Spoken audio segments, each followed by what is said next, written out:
Hey, what's happening, everybody? It's Miles here from FlipsForMiles.com. Not to steal this man's intro here, but today we have a super special guest on our channel, and if you haven't already, subscribe. But we have Steve here from Rake and Profit, who's been a huge inspiration to me, really helpful with me getting started with not only just the Amazon part of things, but also just social media and all different kind of things. And I've consumed a lot of his content over the years, and I'm super thankful to have him here on my channel today. So Steve, you want to introduce yourself a little bit? Yeah, well, first of all, it's great to be here in your home. Oh yeah, true. Once again, true. Yeah, so my name's Steve. I go by Rake and Profit online. And I started reselling probably about 7 or 8 years ago. And at the time, I'm 34 now. I think I was around 27 years old, and I was delivering pizzas. I was working at the Cracker Barrel. Probably about 5 years before that, I got arrested. I got caught selling weed. I know nowadays it's like, what do you mean you got caught? Like, it's legal everywhere. Got arrested, went to jail, like hit rock bottom. Ended up working at the Cracker Barrel Pizzeria, and I'm like, my life stinks. Like, I'm sick and tired of like putting on this little apron and going into the freaking Cracker Barrel and on Sundays and just like getting treated like crap. And I remember one time, this was like right before I hit rock bottom, I went and I served these two customers, and I gave them the coffee, and they like pushed it away at me, and they're like, oh, what's wrong with you? And I was like, what? Like, it's a fresh cup of coffee. They're like, you don't have the consideration to heat up the cup before you give it to me? And I'm like, oh man, oh my gosh. Anyways, started looking online for ways to make money, and was looking on YouTube. There was like barely any videos about how to make money with like reselling and Amazon, like literally like none. Yeah. Like, there was this one guy named the Bonafide Hustler. I was gonna bring that up. That's who I thought you had gotten started with. I was like, this guy's a celebrity. He had 150 subscribers at the time. The highest subscriber count reseller YouTube channel was up to like 1,000 at the time, right? This was before like even YouTube Live. None of that stuff existed. And this is like 2013, 2014, those Yeah, years? 2012, 2013, right around there. But I started learning about going to thrift stores, garage sales, buying and selling stuff, and I started selling clothing. And within about a year or so, I started flipping bicycles on Craigslist. Yeah. I did like $20,000, $25,000 that first season. I was like, holy crap. But then winter hit in Connecticut, and I'm like, I can't flip bicycles in Connecticut. Dry up the market a little bit. What am I going to do? So I was like, I want to find a product that I could sell all year round. I want a product that I can buy cheap, that nobody wants to mess with, that I can find at the thrift stores. And what are the two most prominent things that you see at thrift stores? It's books and clothing, right? Yeah. It's huge. So I got into men's clothing, scaled my business to, it was around like $7,000 a month, and I was making like almost 50% profit margins at that. Moved down to my parents' house, got my first apartment, thought I was on top of the world. And since then, over the last 5 years, I've gotten into all different types of things, from drop shipping to selling on Amazon FBA, creating my own physical products, affiliate marketing, just launching different businesses, real estate, index funds, which I know you love. Yes, sir. Yeah, Yes, yeah. So at this point now, I have a couple rental properties. I just bought a new house. I'm diversified in different businesses, getting ready to launch a new business that I was sharing with you. So a lot of exciting things going on right now, and happy to be able to Yeah, and it's like just a really interesting story how, just a few years ago, 7, 8 years ago, you were doing completely different stuff, but it's a real testament to just trying stuff, right? Taking action on different things.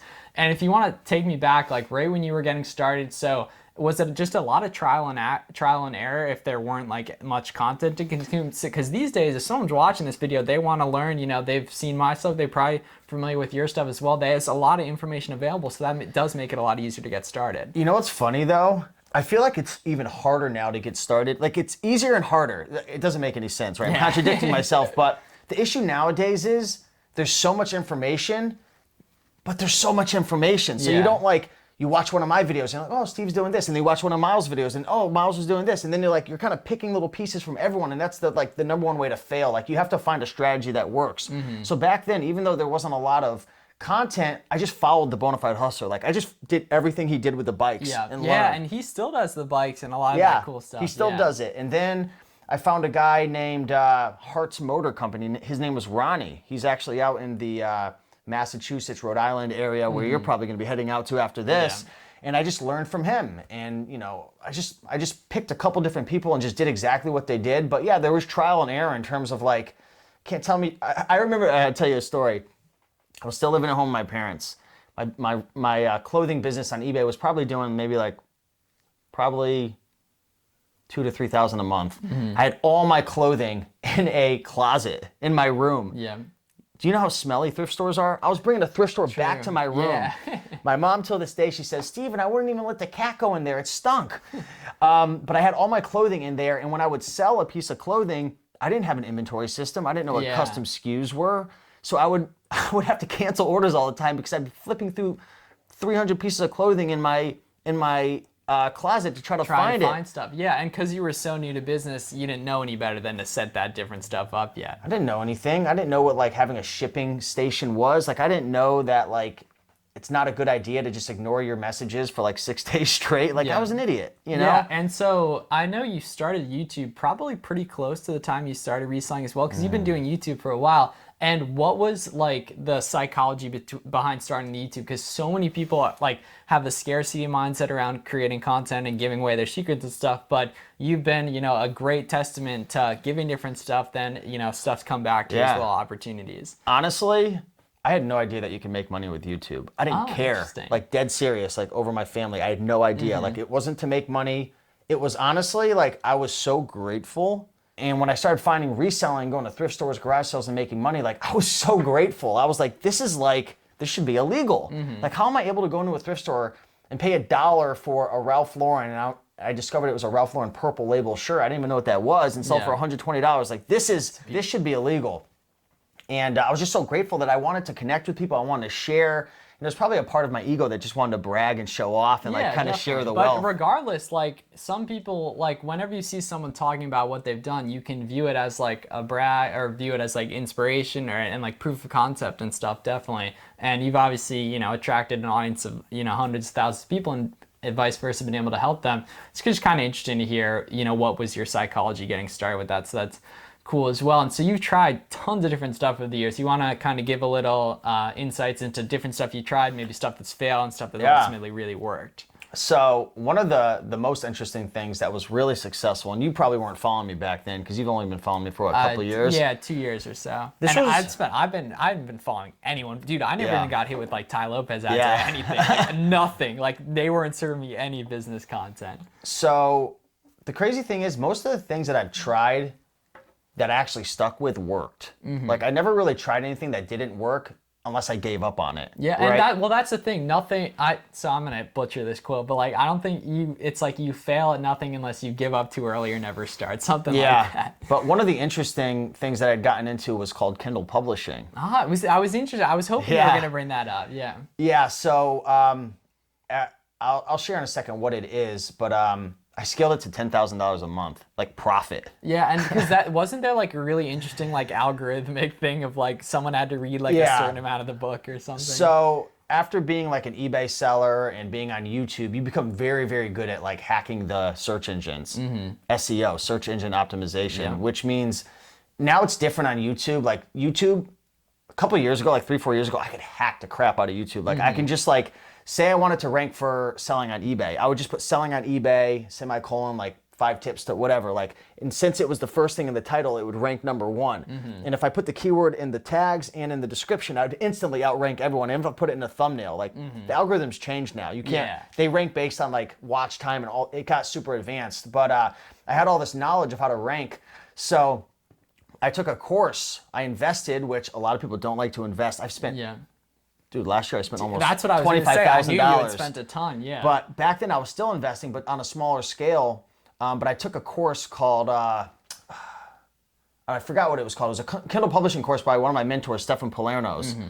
And it taught how to have virtual assistants write ebooks for you. And that's another thing we can get into after is the whole VA side of things, actually getting on help, definitely. Yeah, so I wrote my first ebook, and it was like, I'm not even going to share some of these topics. Ridiculous. But I hacked Amazon and essentially found out what people were searching for. So people, for example, wanted to search for, I don't know, yoga for beginners. So people were typing that into Amazon. But guess what? When you typed yoga for beginners into the ebook section, no ebooks were showing up.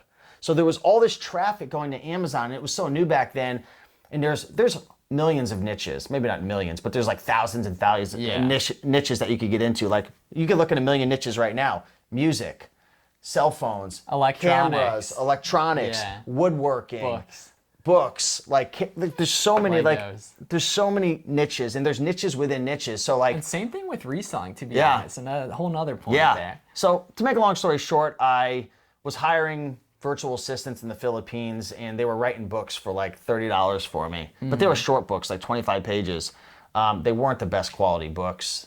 Slightly unethical, to be honest with you. Wouldn't do it again. That's why I stopped doing it. But anyways, I scaled to almost 200 books. And I put the books on CreateSpace as well, which is the physical versions, and Audible. Yeah. So like I had 200 hooks in the water at all times, and it was crazy. Yeah, it was crazy. That's cool stuff. And I know you've also, like, you have a really good marketing mind and stuff. And I think I've taken a lot of inspiration in the way you do different things. And I think we were talking about this privately, that a lot of resellers focus too deeply on just the physical part of their business and don't consider like the social media part of things, because I go into this literally almost every video, but like when you put stuff out there on social media, like opportunities come find you, right? And at the same time, like when you help other people make money, vice versa, they help you and everything. And you want to just talk a little bit about kind of the quote we mentioned in that other video, just your network being your net worth and everything. Yeah, it really is. I guess the best example I could give is just like a real life example of how I made almost $140,000 profit. All right, I love this story. In like less than a month. It's crazy. Like I literally did a week's work. So at this point I had built my YouTube channel up to maybe like 60 or 70, 80,000 subscribers. I don't know. Maybe it was... And you were posting daily for years. Yeah. And, you know, it took a long time and a lot of work to get there. Yeah, and I was like selling some ebooks and whatnot, but I was making connections, like crazy connections. But anyways, this guy, he knew of my channel, and he reached out to me. His name was Dan Metters, and he ran a program called the Wholesale Formula. Yeah. And a lot of the challenges that a lot of my viewers were having was they wanted to start private label, they wanted to scale their businesses. Someone is going crazy right now. Man, that little moon thing did not do anything. But a lot of my viewers wanted to like learn about all these other things. And this is a great lesson if you're running a YouTube channel. You want to solve a problem for your audience, right? For you, it might be solving the problem of like how to sell shoes. Yeah. For me, it could be starting an eBay business, right? But your viewers have other problems and challenges. Like some of them want to make more money. Some of them like want to free up time. Like some of them have all this capital that they want to invest in. They like want to invest into like a system, right? They don't want to like, not everybody wants to go to thrift stores and Nike outlet and like use VAs to find stuff like via online arbitrage. Like there's so many things that people want to learn about. So this guy came up to me and he's like, hey, you know, I'm doing, at the time they were doing like $4 million a year with wholesale, and ended up flying out to them, met their family, like did a bunch, like made sure they showed me their numbers, made sure they were legit, because you get in trouble if you promote anybody who's... Oh yeah, definitely. It's really easy to like just Photoshop things. So anyways, I knew they were legit, brought them on for a couple videos, added a ton of value. People went wild, they loved the content, and they had a program, right? And I promoted it. And I made a whole bunch of money. And the key over was that, 6 figures. you know, people trusted you everything because they'd seen you posting stuff day after day and everything. And in the same way, I literally just mentioned it, like when you put stuff out there in the world, like good things come to find you. And the same way, like obviously we don't have to get too much into the social media side of things, but like, you know, YouTube, Twitter, TikTok, you get all these different traffic sources where people like to consume in different mediums. You know, I consume a lot of stuff on YouTube, so it made sense to go ahead and make YouTube videos, but other people are different ways. And it's been really a testament that you put a lot of work in up front when maybe you weren't getting paid what you should have been to ultimately get paid, you know, way over the amount of work you had done just in that period of time. But guess what my biggest reward has been out of anything, out of all of this? And there's been a lot of rewards with just learning e-commerce and selling on eBay and teaching people on YouTube, is I was able to teach my mom.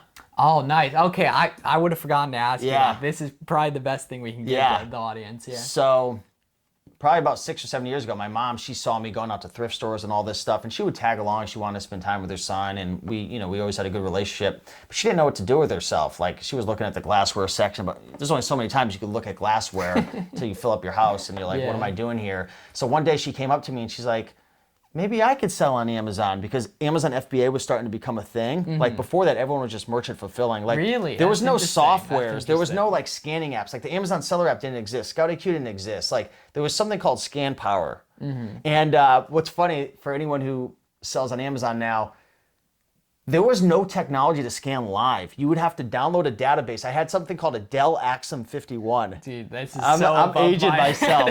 It's a Dell Axum 51. Look it up. And what you would do is you'd have to get this little external scanner and you'd have to stick it in the top of it and you'd have to plug it into your computer and you'd have to, I used some like weird service to download Amazon's database and then I'd have to unplug it and then go and scan. So Crazy stuff.